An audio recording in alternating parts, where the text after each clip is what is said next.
क्या जिस जाति का मुख्यमंत्री होगा उस जाति के जाति आधारित नेताओं या सो कॉल्ड सड़क छाप गुंडों को इतना अधिकार लोकतंत्र में दिया जाएगा क्या कि वो किसी भी सम्मानित भारतवासियों को कुछ भी कह दे?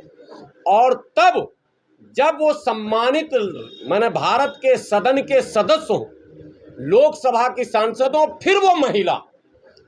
अभी पिछले दिनों एडीएम ने जो गेट आउट कहा था वो बिल्कुल अमर्यादित, असंवैधानिक, असामाजिक वो कृत था उस एडीएम का। फिर करनी सेना का ये बयान न केवल आपत्तिजनक है बल्कि इस बयान पर फौरन सरकार को कानूनी एक्शन लेना चाहिए। बोलने को बहुत सारी बातें इतिहास में हैं, मैं भी बहुत कुछ बोल सकता हूं, लेकिन अभिव्यक्ति की स्वतंत्रता का ये कतई मतलब नहीं है कि कोई किसी के भावनाओं से खेलता रह जाए। अभिव्यक्ति की स्वतंत्रता की भी एक सीमा है। संविधान ने जितने भी आर्टिकल हैं उस आर्टिकल के एक बाउंड्रीज बनाए गए। ऐसा नहीं है कि हम बेलगाम होकर कुछ भी कर लें ये कहकर कि ये मेरा मौलिक अधिकार है। लेकिन सर सवाल ये है कि ये किस मानसिकता के लोग हैं कि एक महिला सांसद के लिए इस तरह का जो है विचार रख रहे हैं, तो एक आम महिलाओं को लेकर के क्या सोच रहे हैं? नहीं, इसमें पुलिस प्रशासन, सत्ता पे बैठे लोग और जुडिशियरी तीनों कहीं ना कहीं कमजोर पड़ता दिख रहा है। जो निचली अदालतें हैं ये इस तरह के मुकदमे पहले ज़्यादातर सेशन में एमएम में जाते हैं, फौरन हाई कोर्ट और सुप्रीम कोर्ट तो जाते नहीं है। सेशन में निराशाजनक निर्णय आते हैं। ऐसे गुंडे मवाली, ऐसे सड़क छाप, ऐसे अभद्र भाषाओं का उपयोग करने वाले लोगों पर अगर निचली अदालतें लगाम लगा देती या फिर शासन प्रशासन सत्ता पर बैठे लोग एसओ और डीएसपी और एसपी या एसएसपी या एडीजी और डीजी या डीजीपी अगर यही लोग लगा देते लगाम तो ये मामला कभी तूल नहीं पकड़ता।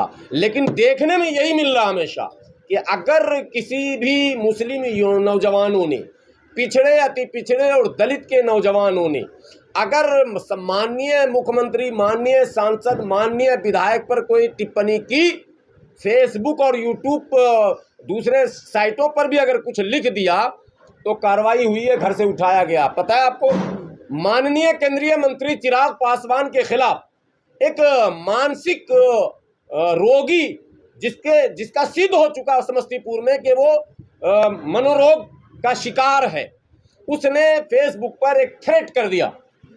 आपको पता है कि उसकी गिरफ्तारी हो गई? पत्रकार महोदय, आपको पता है उसकी गिरफ्तारी हो गई? जो पागल है उसने फेसबुक पर एक टिप्पणी लिखी और ये बेलगाम बाहर बोल रहा है और व्यक्तिगत टिप्पणी कर रहा, वो भी उनकी इज्जत पर हमला कर रहा। मैं निकाह कर लूंगा, शादी कर, कल को ये कहेगा मैं इज्जत लूट लूंगा। अरे ये कुछ भी कर सकता है, कुछ भी बोल सकता है।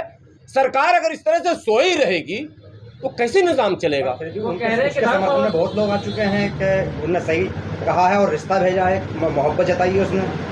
नहीं, मैं कह रहा हूँ पागलों की भीड़ कितनी बड़ी बढ़ रही है कि उसके बाद भी ऐसे लोगों, ये देश में क्या प्रचलन है, गांधी जी को गाली देने वाले के समर्थन में लोग, नेहरू को गाली देने वाले के समर्थन में लोग, इंदिरा गांधी को गाली देने वाले के समर्थन में लोग, बाबा साहब को गाली देने वाले के समर्थन में लोग।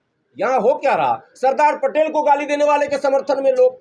और तो और धर्म से जुड़े जो महापुरुष हैं, नबी, पैगंबर, मैसेंजर, दूत जिन्हें हम कहते हैं, उनके ऊपर अभद्र टिप्पणी करने वालों के पीछे भी समर्थन में लोग। ये विडंबना है, बहुत गलत परंपरा है। इस पर विराम लगना चाहिए, रोक लगना चाहिए, नकेल लगना चाहिए। असदुद्दीन ओवैसी से वो जीजा सुनना चाहते हैं, वो से शादी करेंगे, यानी ओवैसी को भी समेट लिया उसने। अकबरुद्दीन भी, हाँ, दोनों भाई बनी है। नहीं, ठीक है, ये सरकार को संज्ञान में लेना पड़ेगा कि इस तरह के माने विकृत मानसिकता के लोग अपने आप को करनी भरनी मरनी सेना बना रहे हैं और ये अपने आप को ये कह रहे हैं कि जो हम हैं वो कोई नहीं है, मेरा तो बाबा बैठा है। कल मैं एक चैनल पर था, भाजपा के प्रवक्ता ने कहा कि बाबा के राज में किसी की हिम्मत नहीं है कि चूं करे। मैंने कहा इसका मतलब लोकतंत्र पर आपकी आस्था नहीं है। बोला नहीं, करके देखो। मैंने कहा मैं तो विरोध कर रहा हूँ, मैं विरोध कर रहा हूँ बाबा की नीतियों का, बताओ क्या करोगे? मैंने कहा तुम मैंने बल का प्रयोग जो अंग्रेज़ों की हुकूमत थी जिसमें कोई कुछ नहीं बोल सकता, या फिर मुग़लों की थी, ये जो बोलते हैं ना बाबर, अकबर और औरंगज़ेब, सबके आत्मा शर्मा जाएंगे ये जो जिस रास्ते पर ये लोग चल रहे हैं। ऐसा नहीं होता है। ये देश संविधान से चलेगा, संविधान का राज है, लोकतंत्र जो है यहाँ है, लोकतांत्रिक व्यवस्था है। अभी इकरा जी को इसलिए भी टारगेट किया गया है क्योंकि वो मुस्लिम सांसद हैं और जो इस तरह के इनके जो भक्त हैं उनको खुश करने के लिए। देखिए ये भी एक विचित्र सवाल है। इकरा हसन सांसद मुस्लिम ज़रूर है, लेकिन उनके मतदाता तो हिंदू भी हैं। दुनिया जानती है वो गूजर हैं, ये वो गूजर हैं, इकरा हसन गूजर हैं। और गूजर ऐसे वैसे नहीं है, प्रमाणित है। जो भाजपा के नेता प्रतिद्वंदी हुकुम सिंह स्वर्गीय लड़ते थे उनके पिता के सामने, वो और वो दोनों चचेरे भाई हैं, यानी परदादा ही इन दोनों के भाई थे। बहुत लंबा इतिहास नहीं है। तो इकरा हसन गूजर हैं, वहाँ गूजर जितने भी नॉन मुस्लिम है वो भी इनको वोट देते हैं, जाट भी वोट देते हैं, मुस्लिम भी वोट देते हैं, इनको दलित भी वोट देते हैं। ये पूरा परिवार आज का नहीं है, हसन परिवार, अहमद हसन से लेके माँ बाप भाई बेटा बहन सब। रिलीजन पहलू से नहीं इनको बयान दिया गया। नहीं, रिलीजन पहलू से बयान नहीं दिया। बयान वो जो देने वाला है ना, उसका जातीय पहलू है। उसको ये लगता है कि पीछे मेरे योगी जी है ना बाबा, मेरे जाति के, यानी ठाकुरों में ये मैसेज गया हुआ है। और जब सपा की सरकार थी तो कुछ यादवों को भी ऐसा लगता था, हल्का फल्का, परसेंटेज कम था, वो भी अपने आप को सामंतवादी बन गए थे। वो भी कुछ न कुछ उल्टा पुल्टा करते थे, ये सोच कर के मेरे तो यादव जी हैं बैठे हुए। ये मानसिकता त्यागनी होगी और इसकी शुरुआत बाबा को करनी पड़ेगी। योगी जी को स्वयं पहल करना पड़ेगा कि आपकी जाति के लोग जो आतंक मचा रहे हैं, जो उपद्रव फैला रहे हैं, जो द्वेष घृणा फैला रहे हैं, जो नफरत फैला रहे हैं, जो एक दूसरे को अपमानित कर रहे हैं और ये कह रहे हैं कि मेरा कोई बाल बांका नहीं करता है, आपको उस पर स्वयं कार्रवाई करके, कठोर कार्रवाई करके, जैसे कांवरिया के बारे में इन्होंने अभी बनारस में कहा, कांवरिया को कोई अगर आतंकवादी या उपद्रवी कहेगा तो उस पर कार्रवाई की जाएगी। सुना कि नहीं आप लोगों ने? अरे भाई, तो ये करनी सेना के उपद्रव पर कुछ कहेंगे कि नहीं कहेंगे मुख्यमंत्री जी? उनको कहना पड़ेगा, कार्रवाई करनी पड़ेगी। लेकिन देश में जो मुसलमान और जवान को मारना बहुत आसान हो गया, जिसका उदाहरण जो है कांवड़ यात्रा में आपने देखा होगा। गाजीपुर में भी जवान को रेलवे स्टेशन पे मारा गया। हर उरूज को जवाल है, हर जवाल को उरूज है। प्रतीक्षा कीजिए, कभी किसी का ढाल, जब आप ऊपर चढ़ते हैं तो लुढ़कते भी हैं, पहाड़ पर जब चढ़ेंगे तो फिर लुढ़कना भी पड़ेगा। उरूज और जवाल ये प्रकृति का एक ऐसा नियम है जो हमेशा लागू रहता है। कभी सर्दी, कभी गर्मी, कभी धूप, कभी छाँव, कभी शहर, कभी गांव। तो ये कोई सोच लिया कि अब हम सत्ता में आ गए तो अब हम जाएंगे नहीं, ऐसा कभी नहीं हो सकता है।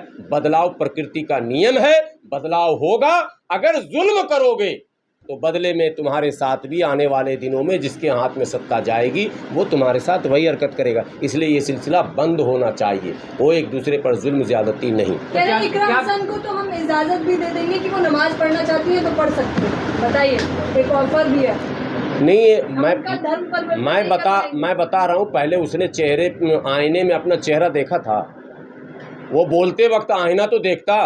अबे बंदर के जैसी शक्ल लेकर तू रिश्ता कहाँ भेज रहा? इसका मतलब बिरादरी ने लात मार दिया क्या? तुझे कहीं रिश्ता नहीं मिला क्या?